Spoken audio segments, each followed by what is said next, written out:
Su tsula masu rusau sabuwar waƙa kenan da Dauda Kahutu Rara ya buga, wadda idan kuna biye da mu za mu sa muku ita a cikin wannan shiri namu. Jama'a assalamu alaikum, barkanmu da sake saduwa a cikin wani sabon shiri. Idan yau ne zuwanka wannan tasha tamu mai albarka, to kada ka manta ka danna mana subscribing, sannan ka danna mana alamar lakin, mun gode. Sabuwar waƙa da Dauda Kahutu Rara ya buga kenan, inda yake waƙa ta mai da martani, inda ake cewa wato kamar yadda aka yi mawaƙar lakabi da cewa su tsula masu rusau. Wannan dai sabuwar waƙa da Dauda Kahutu Rara ya buga, yanzu haka tana nan ta fara trending, musamman ma a kafar sada zumunta da muhawara. Wannan dai babbar waƙa da Dauda Kahutu Rara ya buga, kwana biyu jim kaɗan bayan firar da aka yi da Dauda Kahutu Rara wato a kafar sada zumunta ta DCL, wato wadda ake gabatarwa a online na Facebook, wanda aka yi hirar Dauda Kahutu Rara kan maganar tallafi da aka cire na man fetur. To daga nan ba a ƙara jin ɗuriyar mawaƙin ba, sai dai daga wannan karo mawaƙin ya zabgo ta zazzafar waƙa wadda ya yi lakabi da suna su tsula masu rusau. Wannan dai waƙa da Dauda Kahutu Rara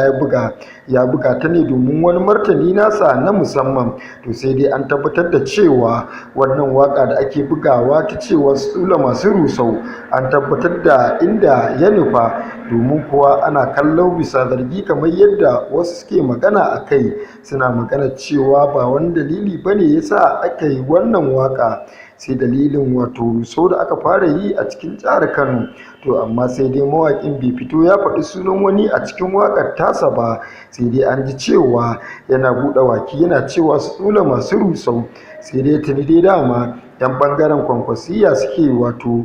suke ba sa ga maciji da mawaƙi Dauda Kahutu Rara, inda suke zargin duk waƙoƙin da Rara ke bugawa yana yin su ne ba don komai ba sai don ya cima mai gidansu mutunci, kamar yadda su ma yanzu suka fara, domin kuwa an fara ɗauko wasu hotuna na Dauda Kahutu Rara da kuma mahaifiyarsa, inda suke jefa shi a kafar sada zumunta, inda ake yin decoration da editing domin a yi wasu abubuwa waɗanda za su ɓata masa rai. To amma sai dai irin wannan abubuwa da ake gabatarwa, wasu na kallon cewa bai kamata ba, duba da yanayin yadda wato mahaifiya ce, kuma mahaifiya bai kamata a ce ana cin mutuncinta ba. Wannan ne dalilin da ya sa wasu suke ƙalubalantar irin abubuwan da wasu suke gabatarwa. Tuni dai daga ɓangaren wasu 'yan komedi, ko kuma waɗanda suka fara yin komedi, suka fara kwaikwayon wasu abubuwa da ake gabatarwa, musamman ma a ɓangaren Dauda Kahutu Rara,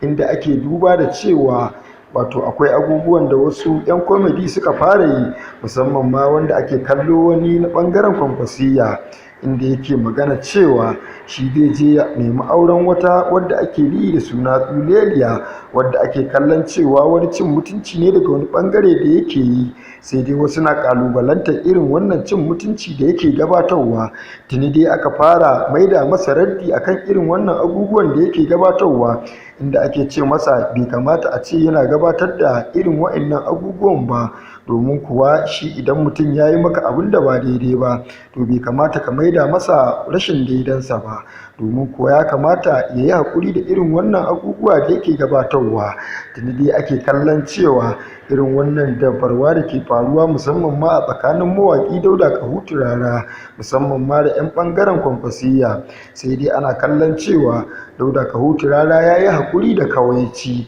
idan aka yi duba da yanayin ɓannar da aka yi masa bayan samun nasarar lashe zaben jam'iyyar NNPP. Aka je aka fara lalata ma Dauda Kahutu Rara wato ofishinsa, inda yake gabatar da harkokin waƙoƙinsa. Daga bisani kuma sannan Dauda Kahutu Rara an ji kuma lokacin da aka je aka ɓata masa wato aka ƙona masa gida da kuma wasu motoci wanda suke gabatar da hidimar kamfe nasu. Lallai wannan asara da aka yi ma Dauda Kahutu Rara, kuma hakan bai tsaya a nan ba, domin kuwa asarar da aka jaza ma Dauda Kahutu Rara ba shi kaɗai ba ne aka jaza ma wannan asarar, har da ma baban Cinedu, inda baban Cinedu ya hito a wani bidiyo yake magana akan cewa lallai asarar da aka yi masu ta fi ƙarfin ta naira miliyan 10, wato daga ɓangaren shi baban Cinedu kenan, ba ma a lissafa ta ɓangaren Dauda Kahutu Rara ba. To amma sai dai baban Cinedu ya yi bayani akan cewa lokacin da ya gabatar da wannan abu da ke faruwa, ya je ya kira Dauda Kahutu Rara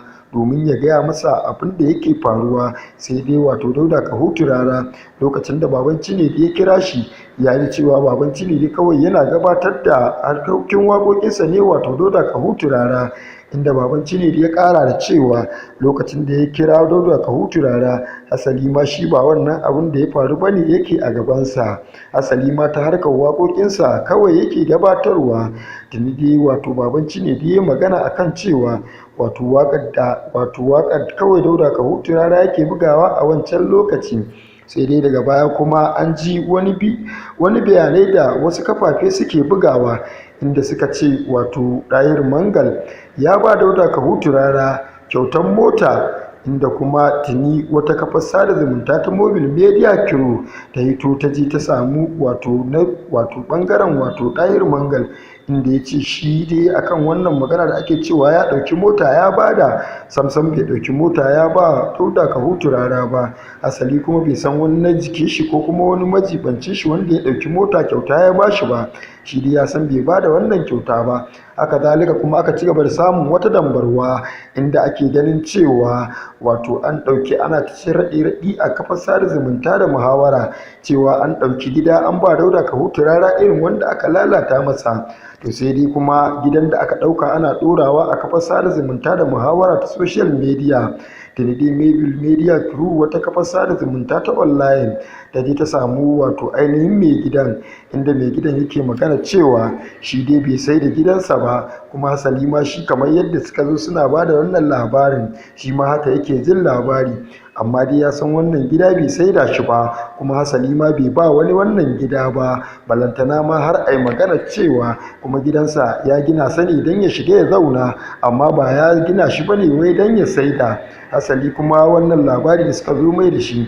bai san ma inda suka samo shi ba, domin shi a wajen shi baya da tushe balle makama, domin kuwa shi dai gidansa ba sai da shi ba kamar yadda ake magana a wancan lokacin. Tabbas wannan kalubale ya fara samu asali ne tun bayan da jam'iyyar NNPP ta samu nasarar lashe zaɓe, wanda hakan ke nufin cewa jam'iyyar NNPP da ta samu nasarar lashe zaɓe, to daga nan Dauda Kahutu Rara ya fara shiga bangaren taitayinsa, inda ake kallon cewa Dauda Kahutu Rara wato yana cikin mawaka wanda ake ji da su musamman ma a arewacin Najeriya, wanda Dauda Kahutu Rara bai tsaya a nan ba, wato har kasashen waje musamman ma ana kiran Dauda Kahutu Rara ije yi waka, wanda hakan ke nihin cewa Dauda Kahutu Rara ba mawaƙin Najeriya bane kawai, wato mawaƙi ne wanda ake kallon sa na duniya musamman ma a cikin Afirka. Lallai Dauda Kahutu Rara yayi abin a yaba masa, domin ko ba a taɓa samun mawaƙi na siyasa musamman ma arewaci wanda ya kai Dauda Kahutu Rara tashi ba.